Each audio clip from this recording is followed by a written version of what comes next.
We are in still Torah 33. It's page 94, almost in the middle of the right column. Vezeu, it's written Vezeu. This is what it's written in Zechariah. Ve'aya yom echad, gonna be that day. Yivada al Hashem, that everything gonna be revealed. What's gonna be revealed? The love of Hashem gonna be revealed. Yivada al Hashem. People gonna be revealed to Hashem. Means people gonna recognize Hashem, gonna see Hashem. Sheitgale ha'ahava, that the love gonna be revealed. Hanikra yom, that calls a day.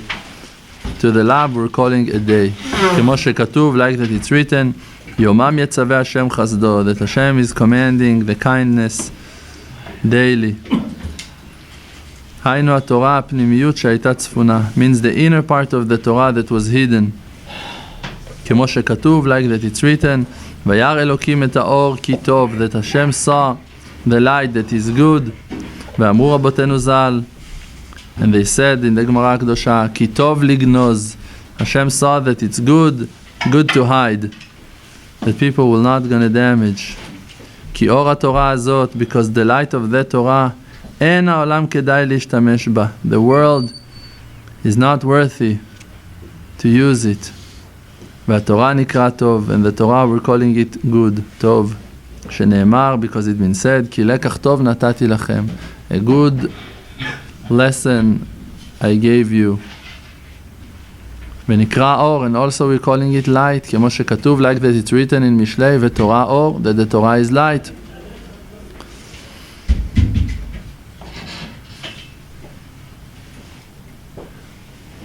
People, when they're learning Torah, immediately they become to be arrogant. Immediately. This is why we have to go through all of our difficulties, and we have to accept them with love. We have to. Because if not, the Torah that you're learning gonna damage you. The Torah that is good, the Torah that is kindness, the Torah that is shalom, is peace, the Torah that is love. It's too high, it's too strong for us. We have to have very, very big vessels to contain that. And to contain that, we have to be humble.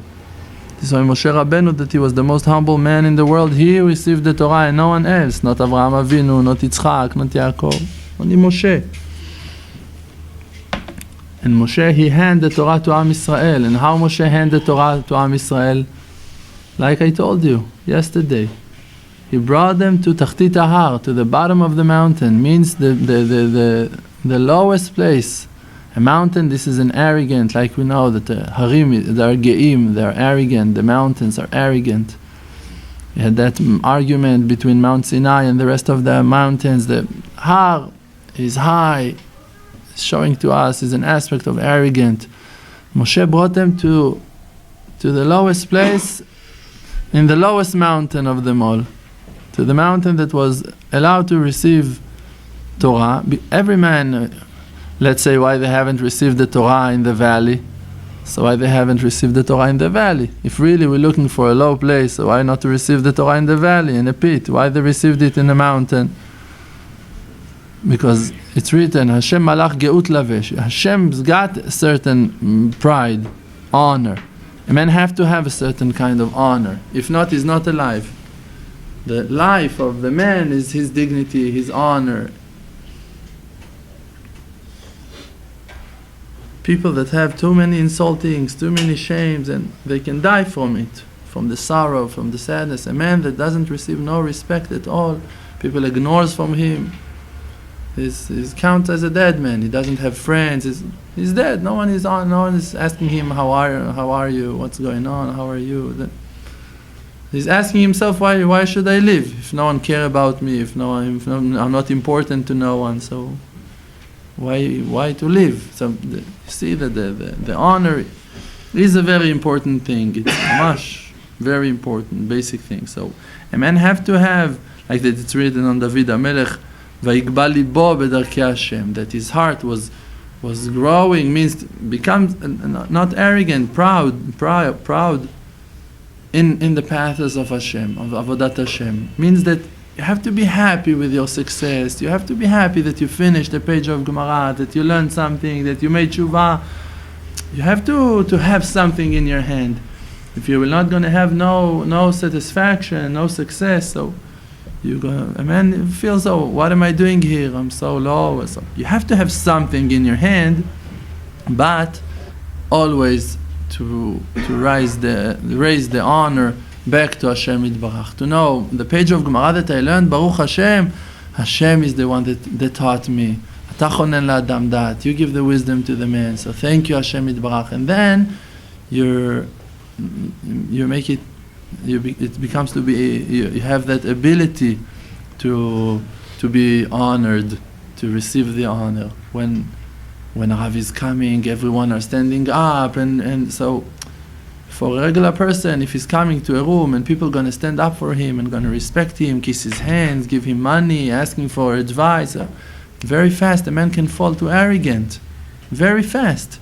I told you that once that one of the avrechim said, what I'm going to do? I know that I'm very arrogant, but the Rav is saying to go and to give classes.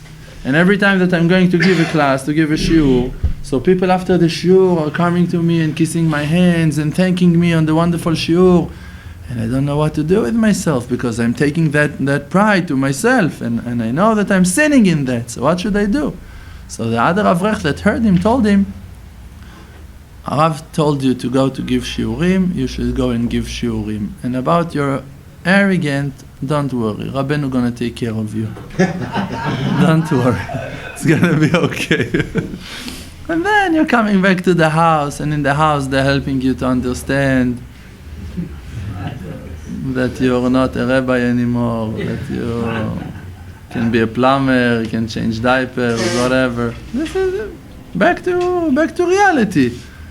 You were flying, you forgot who are you for a few hours in the Bet Midrash. No, back to reality. There is diapers and there is things to take care of. Baruch Hashem. So, all of that light that we're talking about, it's very simple. We're talking about good, we're talking about peace, we're talking about good attributes, about being kind. It sounds very simple.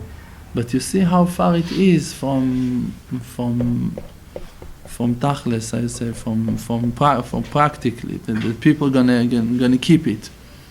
People that sit and learn Torah all day long for years, 60 years, 70 years, and they're selfish and they're still cruel and they don't care about no one and they don't have a heart. And so you see that the Torah is not enough.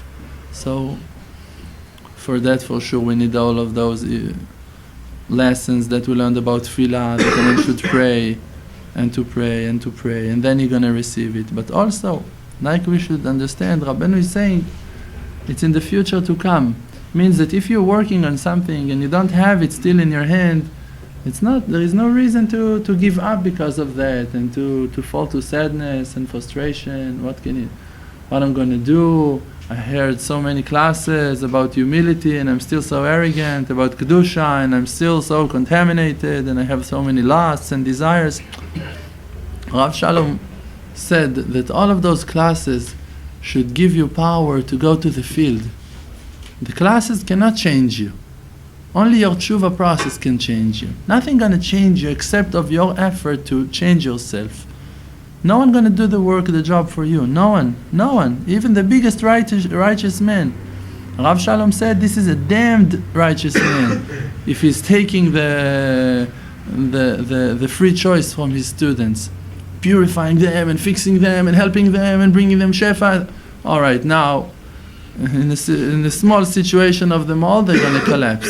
They look like giants. Everyone are being honored and respected, and actually they have the skills of a third grade. They don't know nothing. Why? Because they haven't practiced. So this is why the real righteous people, they let us grow alone. They're teaching us, they give us certain tools, something to think about, something to pray about. And this is it. Now you need to jump to the water, to practice. For that we have so many issues in Shlom Bayit. For that we have so many issues in Parnasah. For that we have so many issues inside of ourselves, and we're trying to start something and it's breaking, and we're trying to have a new seder, to learn something, and immediately your chavruta is giving up and is saying, no, I don't have the power for that, and you're saying, no, I'm going to try that class, and then your wife, she needs help exactly 5 minutes before of that class, and it's in a private supervision that you're going to fail. They're pushing you to fail. Why they're pushing you to fail? That you're going to pray, that you're going to be humble, that you're going to understand that it's not in your hand. Because if you're going to come to the best shiurim, to Rav Yoshua Cohen's shiurim, and you're going to be arrogant, so you're not going to receive what the Rav Yoshua Cohen can give you. But if it's going to take you 3, 4, 5 years to get to the shiur of Rav Yoshua Cohen, and in those years you're going to pray, and you're going to be humble, and you're going to understand that you're nothing, so then when you're going to come to the shiur, you're going to understand so much. And it's going to cover for all of those years and a lot more. Because you're also going to be able to continue to come. Because to start, everyone can start. And to hold on 1 month or 2 months, everyone can do that. But to hold 1 year and 5 years and 10 years, 10 years is the hardest. The ones that cross the line of 10 years, this is mamash a miracle. It's mamash. It's huge things. If you're able to do that, and if you're able to hold on, so many tests and so many failures, and you have to be humble. Finally, you have to be humble. There are tests, and they're working with you slowly. Every day another test, every day another test. In 1 day, you're not able to pray. In the second day, you learn how to get used to that you're not able to pray, and then you cannot learn Torah anymore, and then you need to adjust to that. And then, all right, Baruch Hashem, now you made it happen, so now you need to start listening to few rebukes and insultings, and then, all right, you learn also to deal with that, so you're not praying. And they're actually purifying you. The result is that you become to be pure. A man, he thinks that rich, it means someone that have a lot of money. Talmid Chacham, it's someone that finish a lot of pages of Gemara a day. But it's not the truth at all. A Talmid Chacham that finish thousands of pages a day, and he's not humble, he's not a Talmid Chacham, he's an Am Haaretz, Gamur, he's a total Am Haaretz. A rich man that he's cheap, that he doesn't know how to give his money to charity, he's not enjoying the money, he's poor. He can have millions of dollars in his bank account, he's not touching them, he's poor. He doesn't have money, he's broke. So it's not the money that makes you rich. It's not the Gemarot that makes you a Talmid Chacham. If you're happy in your share, so this is Ashir, so then you're rich. You're rich. You receive money. I'm sorry to tell you about myself. I don't want to sound brazen. No brazen. Yahir, arrogant. But I'm going to tell you the truth, mamash.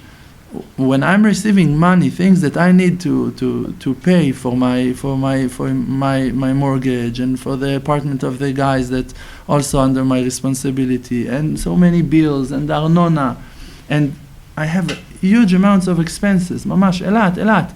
And when I'm receiving money, before that I'm depositing it to my bank account, I don't have nothing from it. I'm telling you the truth. Every month I'm coming to the day that I need to deposit, and I received, and I had the money in my hands, and I gave it all away. I don't have it. Every month like that. That guy, he have to have money for Shabbos, and that guy, he have to... Baruch Hashem, there are people that are helping. It's peanuts. You don't know how many people here needs money, and how many people needs more, and how many people that I know outside, neighbors of mine, friends of mine from the yeshiva, and I'm coming every day to the 15th, to the day that I need to deposit, and I don't have the money. Every month I'm giving all of my money. I'm literally giving all of my money. And you should learn from that. Each and every one of you should learn from that. And I'm sure that there are people from you that are bigger than mine. I don't have doubt about it. But you need to understand this is the right way. And every month I'm going to have my tefillot on Parnassah, and every month I'm going to go and going to be bothered and occupied, what I'm going to do, what am I doing? But you don't have a choice. If now you need to go to shopping, all right, you made shopping, Baruch Hashem, now there is someone that also needs to go shopping, and he doesn't have money. And You have to give him. You have to give him. And it's like that in all of the Avodat Hashem. All right, you came to the yeshiva and you have your sdarim, and there is a wonderful shiur of Rav Mordechai Naim, and it's very naim, pleasant to be in the shiur of Rav Mordechai. It's wonderful. It's sweet. But if there is someone that doesn't find himself, that he, for an example, our friend Nehemiah that was sitting with us, he now left. He left Eretz Israel. He couldn't find no one to sit with him. No one. Look how many people we have here. And he couldn't find no one to sit with him. And now he's not here. He already went back. And we tried. And that guy sat with him a few hours, and that guy sat with him, and to that guy we tried to pay, and to that guy. Bottom line, he went. And I was sitting with him for hours and hours and hours. But bottom line, he's not here. And it was easy to hold him with us, because he already came, and we lost him. And he can come back again, Bezrat Hashem, but it needs sacrifice. If you are not going to sacrifice an hour from your Sidrei Limud, so we're really going to appreciate the fact that you're coming and learning Torah, and it's wonderful, and we're happy. I'm happy that you're learning Torah, and all of you are learning Torah so many more times than me you can ever imagine. I'm running to buy things in the market, I'm going with my wife to the mall, and we're doing it in the light train because now we don't have a car. And we're doing so many things, and I'm taking the children in the morning and bringing them back in the noontime, and I'm talking to each and every one of you, and I'm not sitting, and I'm not opening Gemara, and I'm not learning Shulchan Aruch. I mean, the minimum. I'm stealing limud. And I'm working on another CD to make it that people gonna, and no one is helping me to distribute those CDs. And I'm not blaming, and I don't have no problem. But if you and I gonna hold hands together, you don't know what we can achieve. Yesterday I saw there are books of the Moharan that he is writing. So Moharan, the Rabbi Eliezer Shlomo Shik, he's writing letters to people, answering letters, and he's writing kuntresim, Torot, Chidush Torah, on issues, subjects, and so many books and explanations on Masechet Avot, on Pirkei Avot, on this, on that, on the Likutey Moharan.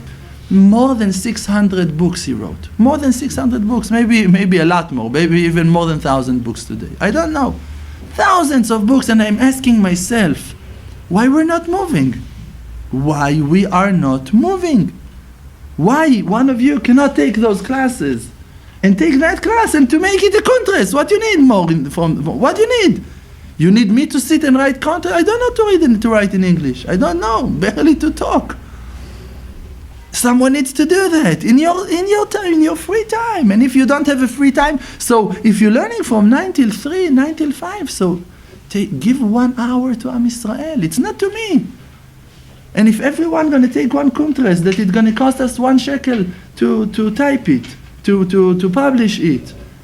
And we all can do those things together, and everyone can sell it in 2 shekels. Can go to the Kotel HaMa'aravi to make it, to sell it to people, to give it 2 shekels. And then we're going to have money to type more. Who is... Do I have a face of a rich man? Yes. All right, because I'm happy in my share. Because I'm sameach. Because I'm happy with all that I have. Because when I am not praying in the morning like I should, and when I'm coming to the yeshiva barely at 12:15, and I'm coming, and then I'm taking my kids, and I'm running, and on my day of hitbodedut is inside the house, and in the end, mamash, at 9 p.m., when I'm totally broken, and I'm totally broken, I'm telling you, every day I'm crashing, every day, I'm coming to 9 p.m., 10 p.m., I'm dead tired. If there's kindness of Hashem Yitbarach, I suddenly receive more powers, I don't know how, and I'm going out from the house and I'm doing 3 hours hitbodedut, 5, 6 hours hitbodedut, until the middle of the night, and I'm coming back to the house at 3, at 4 sometimes, dead tired, driving asleep. If you think I'm laughing at you, I'm not. I'm falling asleep and I'm driving, and I'm finding myself in the parking lot. I'm not lying to you. I'm telling you the truth. I'm finding myself parking, and I'm asking myself, how you got here? How you got to the house? And there's no answers to that.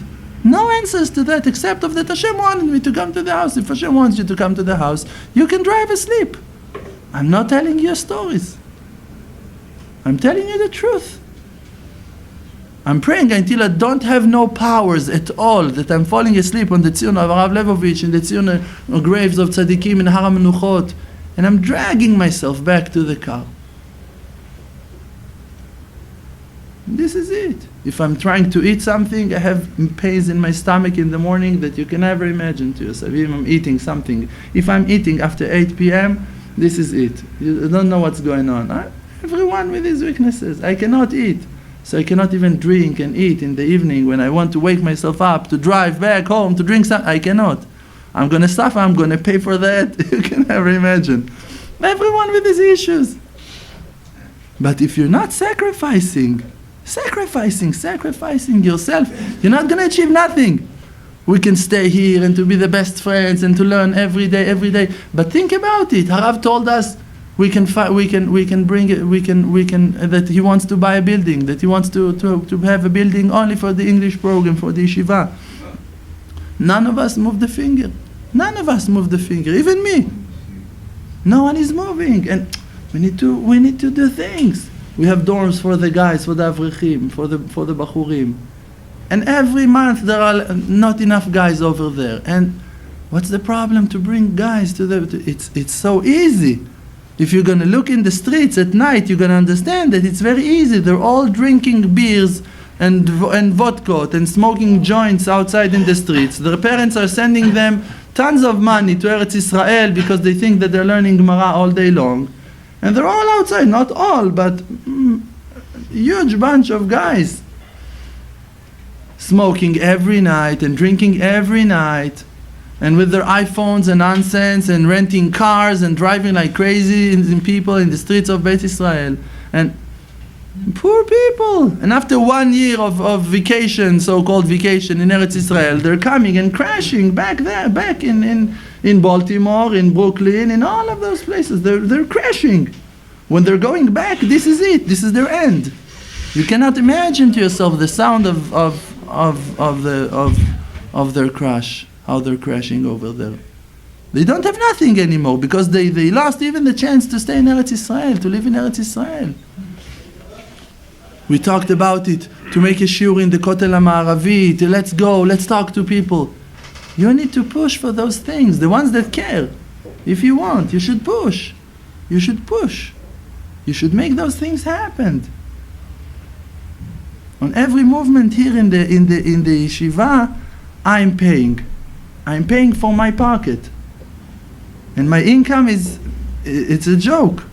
I'm not receiving half from what that I'm giving to the project. I'm not receiving half than what that I'm giving to this English program. And mamash, I'm telling you that from all of my heart, my torn heart, my broken heart, and I'm happy to do that. And everyone here are partners. How we accepted Moshe, we loved him, we accepted him. How we accepted Ichi, every one of you, everyone. Yaakov, and everyone that came, Yosef that got married, and everyone are joining, and another one is coming, and it's our job to be a family. It's not a community. It's to save people's life. It's not a community. It's not imagination. Let's grow. People are drowning now in those moments that we here now, drinking and eating and sitting, and Baruch Hashem. People now are suffering. People now are thinking if to stay in Eretz Israel, if to go back, and what to do, and they're still asleep. There are guys that now are asleep in the dorms, in the yeshiva. Now they're asleep. In the house, over here, they're still asleep. And you cannot talk to them. And they can disappear in a moment. You're not going to leave a letter. You're not going to say goodbye. And it's our obligation. In Limud Torah, in hitbodedut. All right, so you made your 1 hour hitbodedut. Now what more you want to achieve in your avodat Hashem? Except of doing what that you're already doing now in avodat Hashem, what more you want to achieve in avodat Hashem? I'm asking you because I don't want nothing else. This is why I'm asking you. What there is more? What? So we're not going to complete the Shas. So what? You think they're going to kick you out from heaven because you haven't completed Shas? You think this is what that's important to Kadosh Baruch Hu? That you're going to finish Shas? For that He created the world, that you're going to finish Shas? And after that you're going to finish Shas. Alright, let's say that you finished Shas. Do you really think that you finished Shas? You really think that you understand what it was written? I finished Masechet Brachot maybe 20 times. And I'm telling you that every time that I'm learning, I realize that I haven't understood it at all. So many sugiyot that I don't know what to tell you. And I finished it so many times again and again. And when I was preparing myself to the Shiur, you don't know how many times I was learning it. And when I finished the Shiur with you, I had another chavruta that was coming to my house at night. And we were learning Masechet Brachot again at night. And I wasn't preparing, it was just reviewing again with him, for him. That he's going to have some Torah in his life also. And I still open Masechet Brachot and it's a foreign Masechet for me. I don't know nothing over there. Really? You think that you learned Tosfot? You don't know what's written in Tosfot. I told you that once that there was a Talmid Chacham that wrote that he answered all of the questions of Rabbi Akiva Iger, I think it was Rabbi Akiva Iger, and he found the solution to all of them except of one. Rabbi Akiva Iger, he wrote questions and he left them open. He couldn't answer them. He left them open. And that arrogant Talmid Chacham, he said that he answered them all except of one. Came to the students of the Rabbi Akiva Iger. The student looked at what that he wrote and they told him, the one that you couldn't answer, that is the only one that you understood. That is the only question that you understood. The rest that you answered, you haven't understood the question at all. Sometimes the Tosfot is writing something and you don't understand at all what they're talking about. You're flowing with the Tosfot and you finished it from the beginning to the... Why they told me that? Means that you haven't got it. Even if it was so easy for you. Rashi, you're reading Gemara and Rashi, this is it. Because that you don't ask questions, you don't understand what they're talking about, doesn't mean that they're not very, very deep. And I promise to each and every one of you that you never understood one Rashi. One Rashi. Completely. Rashi in every answer, he is containing all of the Torah. All of the Torah in every answer. When Rashi is answering a question, all of the Gemarot that are talking on that issue or connected to that issue are inside his mind. He's considering them also. So when he's answering to you here, he's opening for you an answer to all of the Gemara, so for sure that you haven't understood it. It doesn't mean that you should fall from the limud because of that, but not to think that you are, I don't know what. So now if you're sitting and learning, so Baruch Hashem, it's better than to play snooker, pool, I don't know what, it's better than tennis. But always to be humble, always to know that Tachlit Hidi'ah shelo neda, that the purpose of knowledge, of knowing things, is to know that you don't know nothing. Just to know that Hashem Yitbarach is endless. That the Chachamim, the Tanaim of Amoraim, they made out of fire. We don't understand a word of them. Pshat. Rabbeinu blessed one of his most important students, Rabbi Aaron Mibreslev, that Rabbi Aaron Mibreslev, Rabbi Nachman said on him that we need to thank the horses that brought him to be a rabbi in Breslev. We need to add such a hakarat tov. Gratitude to the horses that brought him to our city. We need to thank them. And on him, Rabbeinu told him, Rabbeinu blessed him. He told him, because that I love you, I'm going to bless you, that in the world to come, you're going to understand my sichot chulin, my regular conversations, not words of Torah at all. Words of Torah, it's another thing. Regular conversations. Please give me the water. I'm blessing you that you're going to understand what I said. In the world to come. Rabbi Avram ben Rebbe Nachman, that he was the rabbi of Rabbi Levi Yitzchak Bender, that he was huge, he was a genius. You couldn't understand Rabbi Avram ben Rebbe Nachman. He said, I'm blessing myself. I wish that after 10,000 years of eternity, I'm going to understand what that Rabbeinu blessed. I'm going to have that understanding that Rabbeinu blessed Rabbi Aaron Breslev in that understanding, to understand his Sichot Chulin. 10,000 years of eternity to someone that all Breslev went through him. All Breslev went through his hands. We don't understand a word of what that we're reading. A word we don't understand.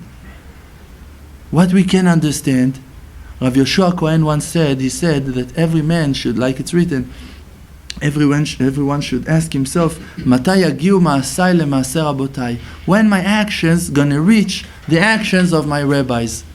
And then he said, but when you look at him, on Rav Shalom he looked, and he said, you know for sure that you will never gonna reach his actions. You know that for sure. There is no chance that you're gonna be like him. So how we can how we gonna explain that Mishnah? It's a Mishnah, right? It's a Mishnah. Boy side, Talmidei Chachamim. Is it a Mishnah? Poor guys, huh? Especially me. Really? So so how we should keep that word? How can we keep that word? So he answered, we should explain the word Matai yagiu, when I'm going to reach, not yagiu leshon haga'a, not to reach means to achieve, to be there, just leshon negi'a means to touch. When I'm going to touch the actions of my rabbi. When once I'm going to do something that's going to be close to what that he's doing 24/7. When once I'm going to have one hitbodedut like his, one time. Rabbi Natan said in one of his letters to Rabbi Yitzchak, his son, I'm going now to Uman, to the grave of Rabbi Nachman in Breslev, that maybe, hopefully, one time I'm going to be able to say one word of truth on the Tziyun HaKadosh, on the holy grave of Rabbi HaKadosh. One word of truth in his life. He wanted to have one word of truth. A man that was praying and praying and praying and praying. And Rabbeinu testify on him, on Rabbi Natan, that without Rabbi Natan there was no even one page left from all of Hasidut Breslev. All Breslev is because of Rabbi Natan. We owe our lives to Rabbi Natan, no doubt about it. And Rabbi Natan wanted to say one word of truth. And if a righteous man is saying something like that, you don't need to say, Chas Shalom, that he is magzim. How I say magzim? Exaggerating. Chas Shalom.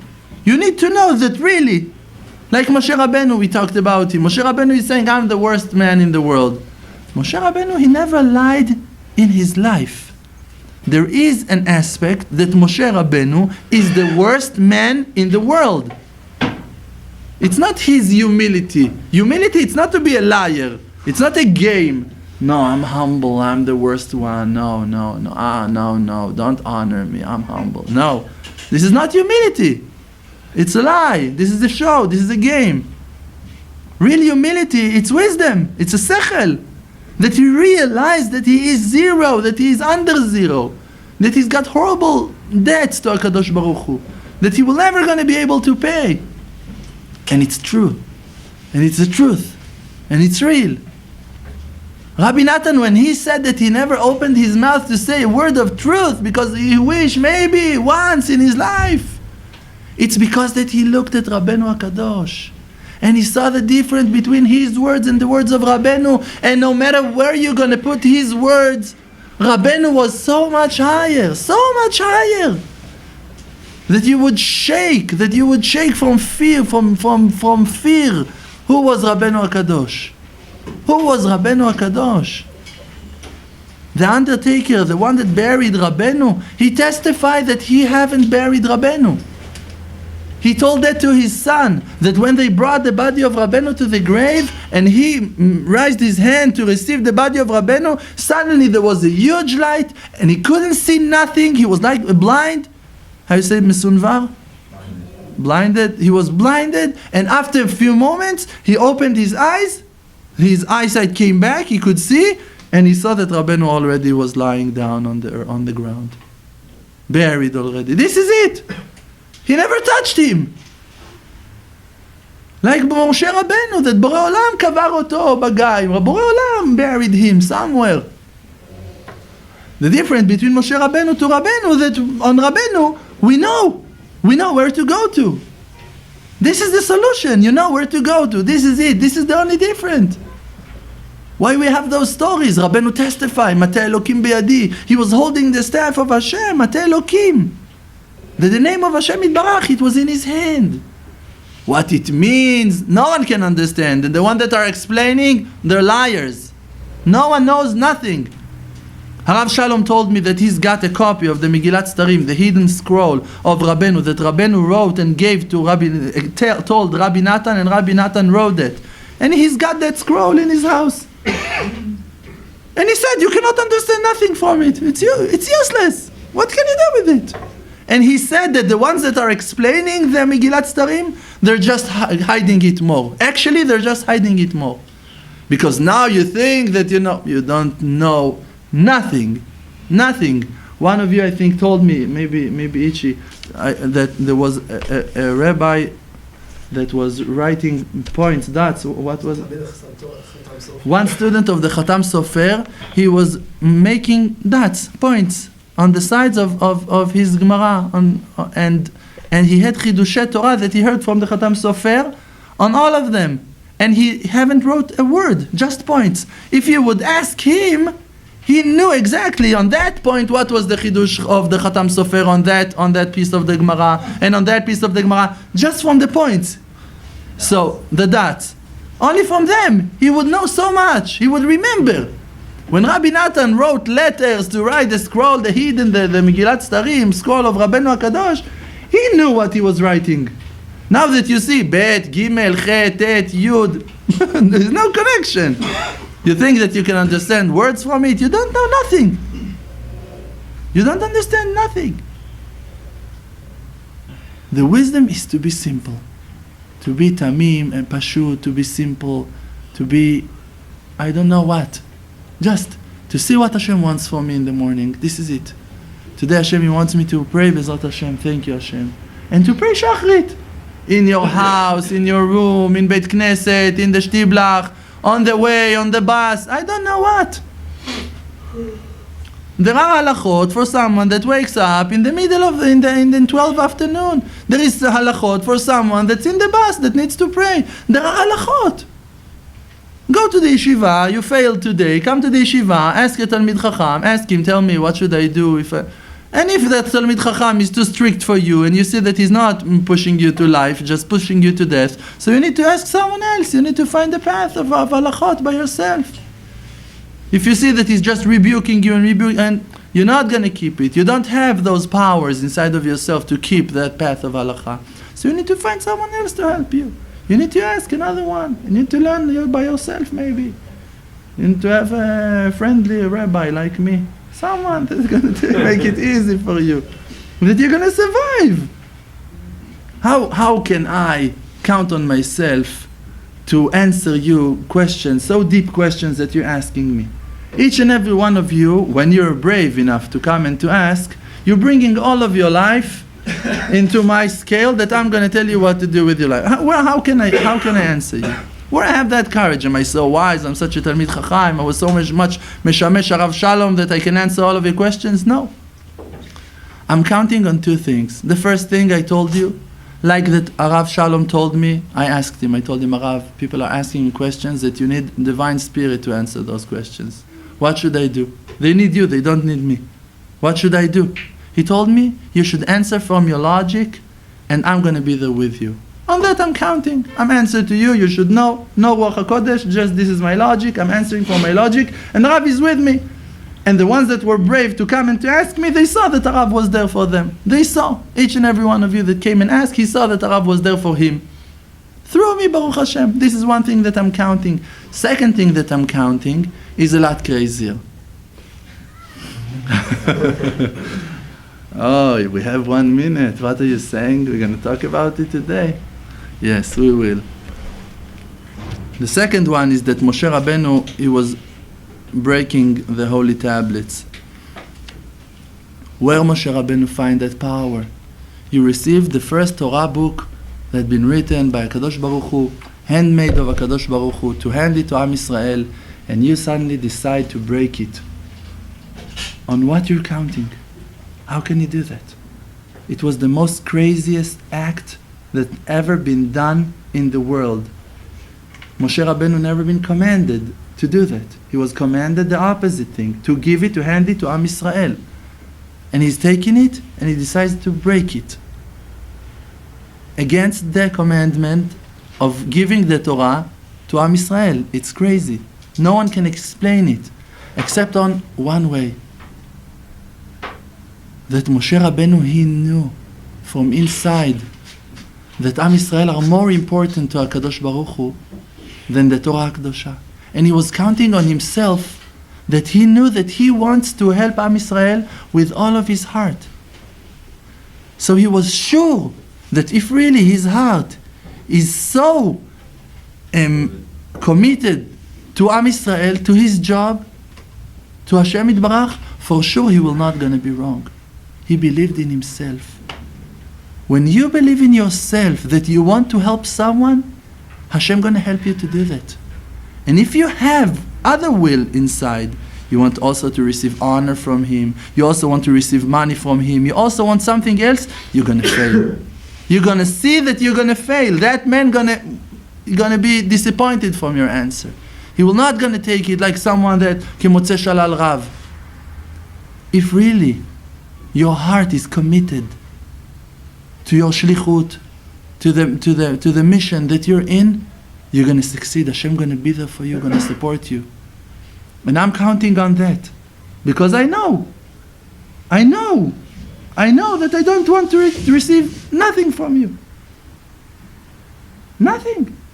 I just want to see you all growing. I just want to see you all building houses, staying in Eretz Israel. That all of you are going to be rich. That all of you are going to be Talmidei Chachamim. It's going to damage me if you're going to succeed. It's just going to help me to see you all growing. What's going to be the damage for me? I just want you all to succeed. All of you to grow. This is why I can help you all. This is why Rav let me talk here. It never happened in the yeshiva that Rav let someone talk. Rav never let no one talk. There are classes of Gemara. There are classes of Shulchan Aruch. No one can talk in this yeshiva except of me. No one. No one got the permission from Rav to talk.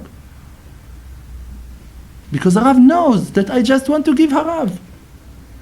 That I just really want Harav to. How many times I ask him, Harav, please come to the English program. Please, I'm going to translate to you. Please, please, please.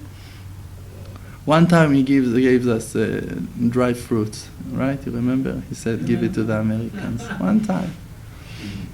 He came to us to Tveria when we were in Tveria to give a class over them.